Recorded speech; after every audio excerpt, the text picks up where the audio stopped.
شروع اللہ کا نام لے کر جو بڑا مہربان نہایت رحم والا ہے۔ الف لام را، یہ کتاب روشن کی آیتیں ہیں۔ ہم نے اس قرآن کو عربی میں نازل کیا ہے تاکہ تم لوگ سمجھ سکو۔ اے پیغمبر، ہم اس قرآن کے ذریعے سے جو ہم نے تمہاری طرف بھیجا ہے تمہیں ایک نہایت اچھا قصہ سناتے ہیں، اور تم اس سے پہلے بے خبر تھے۔ جب یوسف نے اپنے والد سے کہا کہ ابا، میں نے خواب میں 11 ستاروں اور سورج اور چاند کو دیکھا ہے، دیکھتا کیا ہوں کہ وہ مجھے سجدہ کر رہے ہیں۔ انہوں نے کہا کہ بیٹا، اپنے خواب کا ذکر اپنے بھائیوں سے نہ کرنا، نہیں تو وہ تمہارے حق میں کوئی چال چلیں گے۔ کچھ شک نہیں کہ شیطان انسان کا کھلا دشمن ہے، اور اسی طرح اللہ تمہیں برگزیدہ و ممتاز کرے گا اور خواب کی باتوں کی تعبیر کا علم سکھائے گا، اور جس طرح اس نے اپنی نعمت پہلے تمہارے دادا پر دادا ابراہیم اور اسحاق پر پوری کی تھی، اسی طرح تم پر اور اولاد یعقوب پر پوری کرے گا۔ بے شک تمہارا پروردگار سب کچھ جاننے والا ہے، حکمت والا ہے۔ ہاں، یوسف اور ان کے بھائیوں کے قصے میں پوچھنے والوں کے لیے بہت سی نشانیاں ہیں۔ جب انہوں نے آپس میں تذکرہ کیا کہ یوسف اور اس کا بھائی ابا کو ہم سے زیادہ پیارے ہیں، حالانکہ ہم جماعت کی جماعت ہیں، کچھ شک نہیں کہ ابا کھلی غلطی پر ہیں۔ یوسف کو یا تو جان سے مار ڈالو یا کسی ملک میں پھینک آؤ، پھر ابا کی توجہ صرف تمہاری طرف ہو جائے گی، اور اس کے بعد تم نیک لوگوں میں ہو جاؤ گے۔ ان میں سے ایک کہنے والے نے کہا کہ یوسف کو جان سے نہ مارو، کسی اندھے کنویں میں ڈال دو کہ کوئی راہگیر اسے نکال کر کسی دوسرے ملک میں لے جائے گا۔ اگر تم کو کرنا ہی ہے تو یوں کرو۔ یہ مشورہ کر کے وہ اپنے والد سے کہنے لگے کہ ابا جان، کیا سبب ہے کہ آپ یوسف کے بارے میں ہمارا اعتبار نہیں کرتے، حالانکہ ہم اس کے خیر خواہ ہیں؟ کل اسے ہمارے ساتھ بھیج دیجئے کہ خوب میوے کھائے اور کھیلے کودے، ہم اس کے نگہبان ہیں۔ انہوں نے کہا کہ یہ امر مجھے غمناک کیے دیتا ہے کہ تم اسے لے جاؤ، یعنی وہ مجھ سے جدا ہو جائے، اور مجھے یہ بھی خوف ہے کہ تم کھیل میں اس سے غافل ہو جاؤ اور اسے بھیڑیا کھا جائے۔ وہ کہنے لگے کہ اگر ہماری موجودگی میں کہ ہم ایک طاقتور جماعت ہیں اسے بھیڑیا کھا گیا تو ہم بڑے نقصان میں پڑ گئے۔ غرض جب وہ اس کو لے گئے اور اس بات پر اتفاق کر لیا کہ اس کو اندھے کنویں میں ڈال دیں، اور ہم نے یوسف کی طرف وحی بھیجی کہ ایک وقت ایسا آئے گا کہ تم انہیں ان کے اس سلوک سے آگاہ کرو گے، اور ان کو اس وحی کی کچھ خبر نہ ہوگی۔ اور یہ حرکت کر کے وہ رات کے وقت باپ کے پاس روتے ہوئے آئے، کہنے لگے کہ ابا جان، ہم تو دوڑنے اور ایک دوسرے سے آگے نکلنے میں مصروف ہو گئے اور یوسف کو اپنے اسباب کے پاس چھوڑ گئے تو اسے بھیڑیا کھا گیا، اور آپ ہماری بات کو گو ہم سچ ہی کہتے ہیں باور نہیں کریں گے، اور ان کے کرتے پر جھوٹ موٹ کا لہو بھی لگا لائے۔ یعقوب نے کہا کہ یوں نہیں ہے، بلکہ تم اپنے دل سے یہ بات بنا لائے ہو۔ اچھا، صبر کہ وہی خوب ہے، اور جو تم بیان کرتے ہو اس کے بارے میں اللہ ہی سے مدد چاہیے۔ اور اب اللہ کی شان دیکھو کہ اس کنویں کے قریب ایک قافلہ آوارد ہوا اور انہوں نے پانی کے لیے اپنا سقا بھیجا، تو اس نے کنویں میں ڈول لٹکایا، یوسف اس سے لٹک گئے۔ وہ بولا، زہے قسمت، یہ تو ایک لڑکا ہے، اور اس کو قیمتی سرمایہ سمجھ کر چھپا لیا۔ اور جو کچھ وہ کرتے تھے اللہ کو خوب معلوم تھا، اور انہوں نے اس کو تھوڑی سی قیمت یعنی معدود چند درہموں پر بیچ ڈالا، اور وہ اس سے بیزار ہو رہے تھے۔ اور مصر میں جس شخص نے اس کو خریدا، اس نے اپنی بیوی سے جس کا نام زلیخا تھا کہا کہ اس کو عزت و اکرام سے رکھو، عجب نہیں کہ یہ ہمیں فائدہ دے یا ہم اسے بیٹا بنا لیں۔ اس طرح ہم نے یوسف کو سرزمین مصر میں جگہ دی، اور غرض یہ تھی کہ ہم ان کو خواب کی باتوں کی تعبیر سکھائیں، اور اللہ اپنے کام پر غالب ہے لیکن اکثر لوگ نہیں جانتے۔ اور جب وہ اپنی جوانی کو پہنچے تو ہم نے ان کو دانائی اور علم عطا کیا، اور نیکوکاروں کو ہم اسی طرح بدلہ دیا کرتے ہیں۔ اور جس عورت کے گھر میں وہ رہتے تھے اس نے ان کو اپنی طرف مائل کرنا چاہا، اور دروازے بند کر کے کہنے لگی، یوسف جلدی آؤ۔ انہوں نے کہا کہ اللہ پناہ میں رکھے، وہ یعنی تمہارے میاں تو میرے آقا ہیں، انہوں نے مجھے اچھی طرح سے رکھا ہے، میں ایسا ظلم نہیں کر سکتا، بے شک ظالم لوگ فلاح نہیں پائیں گے۔ اور اس عورت نے ان کا قصد کیا اور انہوں نے اس کا قصد کیا۔ اگر وہ اپنے پروردگار کی نشانی نہ دیکھتے تو جو ہوتا سو ہوتا۔ یوں اس لیے کیا گیا کہ ہم ان سے برائی اور بے حیائی کو روک دیں، بے شک وہ ہمارے چنے ہوئے بندوں میں سے تھے۔ اور دونوں دروازے کی طرف بھاگے، آگے یوسف پیچھے زلیخا، اور عورت نے ان کا کرتا پیچھے سے پکڑ کر جو کھینچا تو پھاڑ ڈالا، اور دونوں کو دروازے کے پاس عورت کا خاوند مل گیا۔ تو عورت بولی کہ جو شخص تمہاری بیوی کے ساتھ برا ارادہ کرے اس کی اس کے سوا کیا سزا ہے کہ یا تو قید کیا جائے یا اسے دکھ کا عذاب دیا جائے۔ یوسف نے کہا اسی نے مجھ کو اپنی طرف مائل کرنا چاہا تھا، اور اس کے خاندان میں سے ایک گواہ نے گواہی دی کہ اگر اس کا کرتا آگے سے پھٹا ہو تو یہ سچی اور یوسف جھوٹا ہے، اور اگر کرتا پیچھے سے پھٹا ہو تو یہ جھوٹی اور وہ سچا ہے۔ سو جب اس کا کرتا دیکھا تو پیچھے سے پھٹا تھا، تب اس نے زلیخا سے کہا کہ یہ تمہارا ہی فریب ہے، اور کچھ شک نہیں کہ تم عورتوں کے فریب بڑے بھاری ہوتے ہیں۔ یوسف اس بات کا خیال نہ کر، اور زلیخا تو اپنے گناہ کی بخشش مانگ، بے شک خطا تیری ہی ہے۔ اور شہر میں عورتیں گفتگویں کرنے لگیں کہ عزیز کی بیوی اپنے غلام کو اپنی طرف مائل کرنا چاہتی ہے، اور اس کی محبت اس کے دل میں گھر کر گئی ہے، ہم دیکھتی ہیں کہ وہ کھلی گمراہی میں ہے۔ پھر جب زلیخا نے ان عورتوں کی گفتگو جو حقیقت میں دیدار یوسف کے لیے ایک چال تھی سنی، تو ان کے پاس دعوت کا پیغام بھیجا اور ان کے لیے ایک محفل مرتب کی، اور پھل تراشنے کے لیے ہر ایک کو ایک ایک چھری دی، اور یوسف سے کہا کہ ان کے سامنے آؤ۔ جب عورتوں نے ان کو دیکھا تو ان کا روب حسن ان پر ایسا چھا گیا کہ پھل تراشتے تراشتے اپنے ہاتھ کاٹ لیے، اور بے ساختہ بول اٹھی کہ اللہ پاک ہے، یہ آدمی نہیں، یہ تو کوئی بزرگ فرشتہ ہے۔ زلیخا نے کہا تو یہ وہی ہے جس کے بارے میں تم مجھے تانے دیتی تھی، اور بے شک میں نے اس کو اپنی طرف مائل کرنا چاہا مگر یہ بچا رہا، اور اگر یہ وہ کام نہ کرے گا جو میں اسے کہتی ہوں تو قید کر دیا جائے گا اور ذلیل ہوگا۔ یوسف نے دعا کی کہ پروردگار، جس کام کی طرف یہ مجھے بلاتی ہیں اس کی نسبت مجھے قید پسند ہے، اور اگر تو مجھ سے ان کے فریب کو نہ ہٹائے گا تو میں ان کی طرف مائل ہو جاؤں گا اور نادانوں میں سے ہو جاؤں گا۔ پس ان کے رب نے ان کی دعا قبول کر لی اور ان سے عورتوں کا داؤں ٹال دیا، بے شک وہی تو سننے والا ہے، جاننے والا ہے۔ پھر باوجود اس کے کہ وہ لوگ ان کی بے گناہی کے نشان دیکھ چکے تھے، ان کی رائے یہی ٹھہری کہ کچھ عرصے کے لیے ان کو قید ہی کر دیں۔ اور بادشاہ نے کہا کہ میں نے خواب دیکھا ہے، دیکھتا کیا ہوں کہ 7 موٹی گائیں ہیں جن کو 7 دبلی گائیں کھا رہی ہیں، اور 7 خوشے سبز ہیں اور 7 خشک۔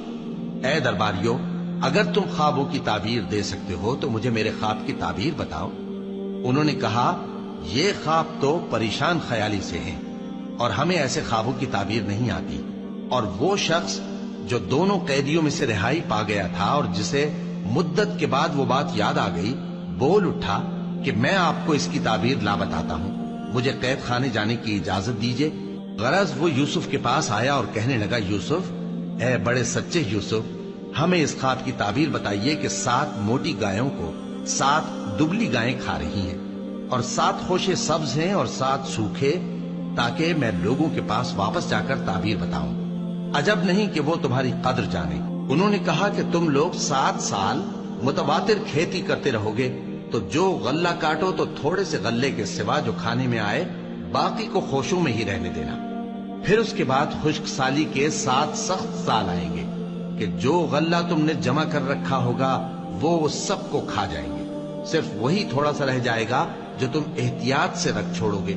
پھر اس کے بعد ایک ایسا سال آئے گا کہ خوب مے برسے گا اور لوگ اس میں رس نچوڑیں گے۔ اور یہ تعبیر سن کر بادشاہ نے حکم دیا کہ یوسف کو میرے پاس لے آؤ۔ سو جب قاصد ان کے پاس گیا تو انہوں نے کہا کہ اپنے آقا کے پاس واپس جاؤ اور اس سے پوچھو کہ ان عورتوں کا کیا حال ہے جنہوں نے اپنے ہاتھ کاٹ لیے تھے، بے شک میرا پروردگار ان کے فریب سے خوب واقف ہے۔ بادشاہ نے عورتوں سے پوچھا کہ تمہارا کیا قصہ تھا جب تم نے یوسف کو اپنی طرف مائل کرنا چاہا؟ سب بول اٹھی کہ اللہ پاک ہے، ہم نے اس میں کوئی برائی معلوم نہیں کی۔ عزیز کی بیوی نے کہا، اب سچی بات تو ظاہر ہو ہی گئی ہے، اصل یہ ہے کہ میں نے اس کو اپنی طرف مائل کرنا چاہا تھا اور وہ بے شک سچا ہے۔ یوسف نے کہا کہ میں نے یہ بات اس لیے پوچھی ہے کہ عزیز کو یقین ہو جائے کہ میں نے اس کی پیٹھ پیچھے اس کی امانت میں خیانت نہیں کی، اور اللہ خیانت کرنے والوں کی چال کو چلنے نہیں دیتا، اور میں اپنے آپ کو پاک صاف نہیں کہتا، کیونکہ نفس امارہ انسان کو برائی ہی سکھاتا رہتا ہے، مگر یہ کہ میرا پروردگار رحم فرمائے، بے شک میرا پروردگار بخشنے والا ہے، مہربان ہے۔ اور بادشاہ نے حکم دیا کہ اسے میرے پاس لاؤ، میں اسے اپنا مصاحب خاص بناؤں گا۔ پھر جب ان سے گفتگو کی تو کہا کہ آج سے تم ہمارے ہاں صاحب منزلت ہو اور صاحب اعتبار ہو۔ یوسف نے کہا مجھے زرعی پیداوار پر مقرر کر دیجئے، کیونکہ میں حفاظت بھی کر سکتا ہوں اور اس کام سے واقف بھی ہوں۔ اس طرح ہم نے یوسف کو ملک مصر میں جگہ دی اور وہ اس ملک میں جہاں چاہتے تھے رہتے تھے۔ ہم اپنی رحمت جس پر چاہتے ہیں کرتے ہیں اور نیکوکاروں کے اجر کو ضائع نہیں کرتے۔ اور جو لوگ ایمان لائے اور ڈرتے رہے ان کے لیے آخرت کا اجر بہت بہتر ہے۔ اور یوسف کے بھائی کنعان سے مصر میں غلہ خریدنے کے لیے آئے تو یوسف کے پاس گئے، تو یوسف نے ان کو پہچان لیا اور وہ ان کو نہ پہچان سکے۔ اور جب یوسف نے ان کے لیے ان کا سامان تیار کر دیا تو کہا کہ پھر آنا تو جو باپ کی طرف سے تمہارا ایک اور بھائی ہے اسے بھی میرے پاس لیتے آنا۔ کیا تم نہیں دیکھتے کہ میں ناب بھی پوری دیتا ہوں اور مہمانداری بھی خوب کرتا ہوں؟ اب اگر تم اسے میرے پاس نہ لاؤ گے تو نہ تمہیں میرے ہاں سے غلہ ملے گا اور نہ تم میرے پاس ہی آ سکو گے۔ انہوں نے کہا کہ ہم اس کے بارے میں اس کے والد کو پھسلائیں گے اور ہم یہ کام کر کے رہیں گے۔ اور یوسف نے اپنے خدام سے کہا کہ ان کا سرمایہ یعنی غلے کی قیمت ان کے سامان میں رکھ دو۔ عجب نہیں کہ جب یہ اپنے اہل و عیال میں جائیں تو اسے پہچان لیں، اور عجب نہیں کہ یہ پھر یہاں آئے۔ بس جب وہ اپنے والد کے پاس واپس گئے تو کہنے لگے کہ ابا ہمارے لیے غلے کی بندش کر دی گئی ہے، تو ہمارے ساتھ ہمارے بھائی کو بھیج دیجئے تاکہ ہم پھر غلہ لائیں اور ہم اس کے نگہبان ہیں۔ یعقوب نے کہا کہ میں اس کے بارے میں تمہارا اعتبار نہیں کرتا، مگر ویسا ہی جیسا پہلے اس کے بھائی کے بارے میں کیا تھا، سو اللہ ہی بہتر نگہبان ہے اور وہ سب سے زیادہ رحم کرنے والا ہے۔ اور جب انہوں نے اپنا اسباب کھولا تو دیکھا کہ ان کا سرمایہ واپس کر دیا گیا ہے۔ کہنے لگے ابا ہمیں اور کیا چاہیے، دیکھیے یہ ہماری پونجی بھی ہمیں واپس کر دی گئی ہے اور ہم اپنے اہل و عیال کے لیے پھر غلہ لائیں گے اور اپنے بھائی کی نگہبانی کریں گے اور ایک بار شتر زیادہ لائیں گے کہ یہ غلہ جو ہم لائے ہیں تھوڑا ہے۔ یعقوب نے کہا کہ جب تک تم اللہ کا عہد نہ دو کہ اس کو میرے پاس صحیح و سالم لے آؤ گے میں اسے ہرگز تمہارے ساتھ نہیں بھیجنے کا، مگر یہ کہ تم گھیر لیے جاؤ یعنی بے بس ہو جاؤ تو مجبوری ہے۔ پس جب انہوں نے والد کو اپنا قول دیا تو یعقوب نے کہا کہ جو قول و قرار ہم کر رہے ہیں اس کا اللہ ضامن ہے، اور فرمایا کہ اے میرے بیٹو ایک ہی دروازے سے داخل نہ ہونا بلکہ جدا جدا دروازوں سے داخل ہونا، اور میں اللہ کی تقدیر کو تو تم سے روک نہیں سکتا۔ بے شک حکم اللہ ہی کا ہے، میں اسی پر بھروسہ رکھتا ہوں اور اہل توکل کو اسی پر بھروسہ رکھنا چاہیے۔ اور جب وہ ان مقامات سے داخل ہوئے جہاں جہاں سے داخل ہونے کے لیے ان کے والد نے ان سے کہا تھا تو وہ تدبیر اللہ کے حکم کو ذرا بھی ٹال نہیں سکتی تھی۔ ہاں وہ یعقوب کے دل کی خواہش تھی جو انہوں نے پوری کی تھی، اور بے شک وہ صاحب علم تھے کیونکہ ہم نے ان کو علم سکھایا تھا، لیکن اکثر لوگ نہیں جانتے۔ اور جب وہ لوگ یوسف کے پاس پہنچے تو یوسف نے اپنے حقیقی بھائی کو اپنے پاس جگہ دی اور کہا کہ میں تمہارا بھائی ہوں، تو جو سلوک یہ ہمارے ساتھ کرتے رہے ہیں اس پر افسوس نہ کرنا۔ پھر جب ان کا اسباب تیار کر دیا تو اپنے بھائی کے تھیلے میں آپ خورا رکھ دیا۔ پھر جب وہ آبادی سے باہر نکل گئے تو ایک پکارنے والے نے آواز دی کہ قافلے والو تم تو چور ہو۔ وہ ان کی طرف متوجہ ہو کر کہنے لگے کہ تمہاری کیا چیز کھوئی گئی ہے؟ وہ بولے کہ بادشاہ کا کٹورا کھویا گیا ہے، اور جو شخص اس کو لے کے آئے اس کے لیے ایک بار شتر انعام، اور میں اس کا ضامن ہوں۔ وہ کہنے لگے کہ اللہ کی قسم تم کو معلوم ہے کہ ہم اس ملک میں اس لیے نہیں آئے کہ خرابی کریں اور نہ ہم چوری کیا کرتے ہیں۔ وہ بولے کہ اگر تم جھوٹے نکلے یعنی چوری ثابت ہوئی تو اس کی سزا کیا؟ انہوں نے کہا کہ اس کی سزا یہ کہ جس کے تھیلے میں وہ دستیاب ہو وہی اس کا بدل قرار دیا جائے، ہم ظالموں کو یہی سزا دیا کرتی ہیں۔ پھر یوسف نے اپنے بھائی کے تھیلے سے پہلے ان کے تھیلوں کو دیکھنا شروع کیا، پھر اپنے بھائی کے تھیلے میں سے اس کو نکال لیا۔ اس طرح ہم نے یوسف کے لیے تدبیر کی، ورنہ بادشاہ کے قانون کے مطابق وہ اپنے بھائی کو لے نہیں سکتے تھے، مگر یہ کہ اللہ چاہے ہم جس کے چاہتے ہیں درجے بلند کرتے ہیں، اور ہر علم والے سے بڑھ کر ایک بڑا علم والا ہے۔ برادران یوسف نے کہا کہ اگر اس نے چوری کی ہو تو کچھ عجب نہیں کہ اس کے ایک بھائی نے بھی پہلے چوری کی تھی، مگر یوسف نے اس بات کو اپنے دل میں مخفی رکھا اور ان پر ظاہر نہ ہونے دیا، یعنی زیر لب کہا کہ تم بڑے برے ہو اور جو تم بیان کرتے ہو اللہ اسے خوب جانتا ہے۔ وہ کہنے لگے کہ اے عزیز، اس کے والد بہت بوڑھے ہیں اور اس سے بہت محبت رکھتے ہیں، تو اس کو چھوڑ دیجئے اور اس کی جگہ ہم میں سے کسی کو رکھ لیجئے، ہم دیکھتے ہیں کہ آپ احسان کرنے والے ہیں۔ یوسف نے کہا کہ اللہ پناہ میں رکھے کہ جس شخص کے پاس ہم نے اپنی چیز پائی ہے اس کے سوا کسی اور کو پکڑ لیں، ایسا کریں تو ہم بڑے بے انصاف ہیں۔ آخر جب وہ اس سے نا امید ہو گئے تو الگ ہو کر صلاح کرنے لگے۔ سب سے بڑے نے کہا، کیا تم نہیں جانتے کہ تمہارے والد نے تم سے اللہ کا عہد لیا ہے اور اس سے پہلے بھی تم یوسف کے بارے میں قصور کر چکے ہو؟ تو جب تک والد صاحب مجھے اجازت نہ دیں میں تو اس جگہ سے ہلنے کا نہیں، یا اللہ میرے لیے کوئی فیصلہ کرے اور وہ سب سے بہتر فیصلہ کرنے والا ہے۔ تم سب والد صاحب کے پاس واپس جاؤ اور کہو کہ ابا، آپ کے صاحبزادے نے وہاں جا کر چوری کی اور ہم نے تو اپنی دانست کے مطابق آپ سے اس کے لے آنے کا عہد کیا تھا، مگر ہم غیب کی باتوں کے جاننے اور یاد رکھنے والے تو نہیں تھے، اور جس بستی میں ہم ٹھہرے تھے وہاں سے، یعنی اہل مصر سے، اور جس قافلے میں آئے ہیں اس سے دریافت کر لیجئے، اور ہم اس بیان میں بالکل سچے ہیں۔ جب انہوں نے یہ بات یعقوب سے آ کر کہی تو انہوں نے کہا کہ حقیقت یوں نہیں ہے، بلکہ یہ بات تم نے اپنے دل سے بنا لی ہے، تو صبر ہی بہتر ہے۔ عجب نہیں کہ اللہ ان سب کو میرے پاس لے آئے، بے شک وہ علم والا ہے، حکمت والا ہے۔ اور ان کے پاس سے چلے گئے اور کہنے لگے کہ ہائے افسوس یوسف پر، ہائے افسوس، اور رنج و الم میں ان کی آنکھیں سفید ہو گئیں اور ان کا دل غم سے بھر رہا تھا۔ بیٹے کہنے لگے کہ واللہ آپ تو یوسف کو اسی طرح یاد ہی کرتے رہیں گے یہاں تک کہ آپ گھل جائیں گے یا جان ہی دے دیں گے۔ انہوں نے کہا کہ میں تو اپنے غم و اندوہ کا اظہار اللہ سے کرتا ہوں اور اللہ کی طرف سے وہ باتیں جانتا ہوں جو تم نہیں جانتے۔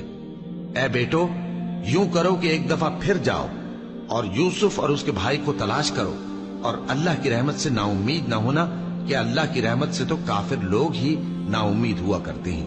پھر جب وہ یوسف کے پاس گئے تو کہنے لگے کہ اے عزیز، ہمیں اور ہمارے اہل و عیال کو بڑی تکلیف ہو رہی ہے اور ہم یہ تھوڑا سا سرمایہ لائے ہیں، آپ ہمیں اس کے عوض پورا غلہ دے دیجئے اور ہم پر خیرات کیجئے کہ اللہ خیرات کرنے والوں کو ثواب دیتا ہے۔ یوسف نے کہا، تمہیں معلوم ہے کہ جب تم نادانی میں پھنسے ہوئے تھے تو تم نے یوسف اور اس کے بھائی کے ساتھ کیا کیا تھا؟ وہ بولے، کیا واقعی تم ہی یوسف ہو؟ انہوں نے کہا، ہاں میں ہی یوسف ہوں، اور بن یامین کی طرف اشارہ کر کے کہنے لگے، یہ میرا بھائی ہے، اللہ نے ہم پر بڑا احسان کیا ہے۔ جو شخص اللہ سے ڈرتا اور صبر کرتا ہے تو اللہ نیکوکاروں کا اجر ضائع نہیں کرتا۔ وہ بولے، اللہ کی قسم، اللہ نے تم کو ہم پر فضیلت بخشی ہے اور بے شک ہم خطا کار تھے۔ یوسف نے کہا کہ آج کے دن تم پر کوئی ملامت نہیں، اللہ تم کو معاف کرے اور وہ سب سے بڑھ کر رحم کرنے والا ہے۔ یہ میرا کرتا لے جاؤ، پھر اسے والد صاحب کے منہ پر ڈال دینا تو وہ بینا ہو جائیں گے، اور اپنے تمام اہل و عیال کو میرے پاس لے آؤ۔ اور جب قافلہ مصر سے روانہ ہوا تو ان کے والد کہنے لگے کہ اگر مجھ کو یہ نہ کہو کہ بوڑھا بہک گیا ہے تو مجھے تو یوسف کی بو آ رہی ہے۔ وہ بولے کہ واللہ آپ اسی قدیم غلطی میں مبتلا ہیں۔ مگر جب خوشخبری دینے والا آ پہنچا تو اس نے کرتا ان کے منہ پر ڈال دیا، سو وہ بینا ہو گئے اور بیٹوں سے کہنے لگے، کیا میں نے تم سے نہیں کہا تھا کہ میں اللہ کی طرف سے وہ باتیں جانتا ہوں جو تم نہیں جانتے؟ بیٹوں نے کہا کہ ابا، ہمارے لیے ہمارے گناہ کی مغفرت مانگیے، بے شک ہم خطا کار تھے۔ فرمایا، میں اپنے پروردگار سے تمہارے لیے بخشش مانگوں گا، بے شک وہ بخشنے والا ہے، مہربان ہے۔ پھر جب یہ سب لوگ یوسف کے پاس پہنچے تو انہوں نے اپنے والدین کو اپنے پاس جگہ دی اور کہا، مصر میں داخل ہو جائیے، اللہ نے چاہا تو امن و امان سے رہیے گا۔ اور اپنے والدین کو تخت پر بٹھایا اور سب ان کے آگے سجدے میں گر پڑے۔ اور اس وقت یوسف نے کہا، ابا جان، یہ میرے اس خواب کی تعبیر ہے جو میں نے پہلے بچپن میں دیکھا تھا۔ میرے پروردگار نے اسے سچ کر دیا اور اس نے مجھ پر بہت سے احسان کیے ہیں کہ مجھ کو قید خانے سے نکالا، اور اس کے بعد کہ شیطان نے مجھ میں اور میرے بھائیوں میں فساد ڈال دیا تھا